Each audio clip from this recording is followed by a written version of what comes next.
artists, and artists, like the rest of us, are all incredibly busy. And so to ask an artist, hey, would you draw this 120-page comic that I just wrote? That's cool and all things. That's cool and all, but what may have taken me a month to write might take them a year, if not 2 years, to illustrate. And so you're asking for a big chunk of their life when you do that. So I figured, why don't I just write one-page stories, center them around a singular theme, and I can always hit up my friends who are artists for one page. And so what I started doing with Mine All Mine was I would do these one-page stories. I'd work with different artists. It would give me a chance to work with a variety of different people.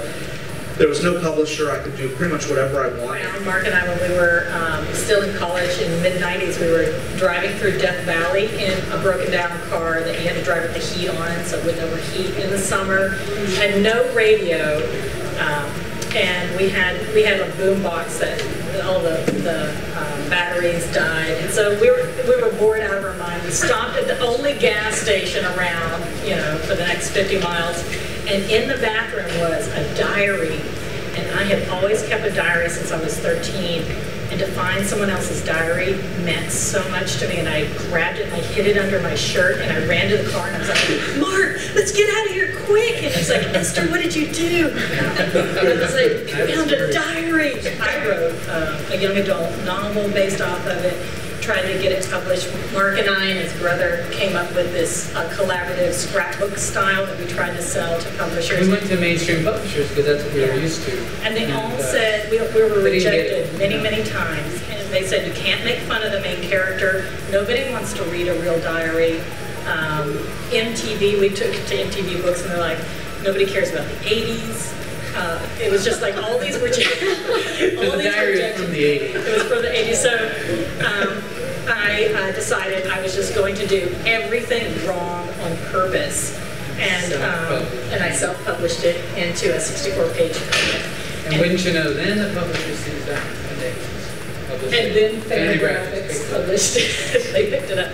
But I didn't grow up reading comics.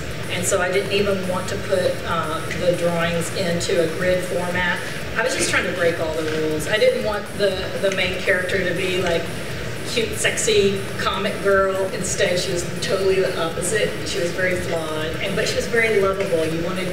When we were reading the real diary, you just wanted to reach into the diary and say, don't even try to be friends with that girl, Kim. She's so mean. We were just sitting at Chuck E. Cheese doing these drawings, like really quickly or weird, and then we were Googling images and stealing the napkins and like stapling them into these. We made about 20 of these, and then that's it. The Chuck E. Cheese tickets, and Murray Picking with the kids, bag, anything. We just all ran good. Give bad kids. And they were all slightly different. They were all in different papers and different glitters added.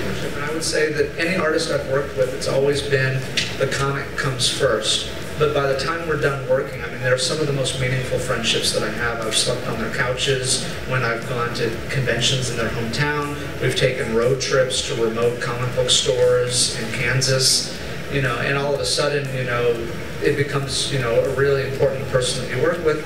And so, yeah, the collaboration with me, it is a little bit of a push and pull, but ultimately what we work on, hopefully, is palatable. I didn't like the grid structure because I know even Ivan Brunetti in his cartooning book talks about a grid structure, that there's a hierarchical structure or a democratic structure, but I noticed a lot of women don't follow any of those structures, and they have more of an organic structure.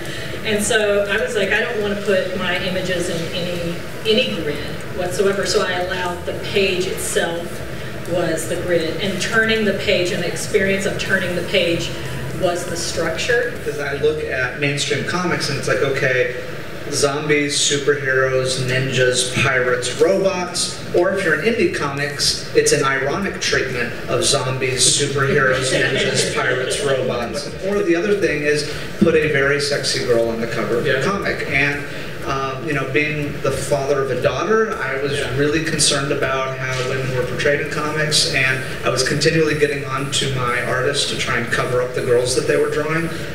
At the same time, understanding that I wanted material that she could identify with, and I think she likes my Emily Edison comic, which I wrote for her. But it was trying to celebrate powerful women, but not just powerful as they could beat people up, but that they were their own persons. I've done animation for Coca-Cola and other thing. I haven't done this, but I've been hired to do the characters. Yeah, and it pays really well. And it's great. We draw like 28 drawings and get paid really nicely, and all these animators and animators were. It was really. But that's different. That's like they were telling me what to draw. But the weird kind of heartbreaking thing was like, we'd set up a meeting with like Disney or Nickelodeon or whatever, all the big TV networks, and then we'd go there and they're like, we love your comic, Unlovable. Oh my God, I'm the biggest fan. Could you come up with something different? Could you come up with a Sparkle show for girls about your daughter's age, but age it up a little bit, because young girls now are thinking about dating and more teen subjects, and we're like, I've never really done anything or been interested in animation. I love animation. I particularly love a lot of the indie animators that are coming out right now. YouTube is flooding with some really great talent. That's true. Just go straight to online. Put your stuff online. You don't even have to worry about the networks now. Just put it online and then let them come to you. Exactly.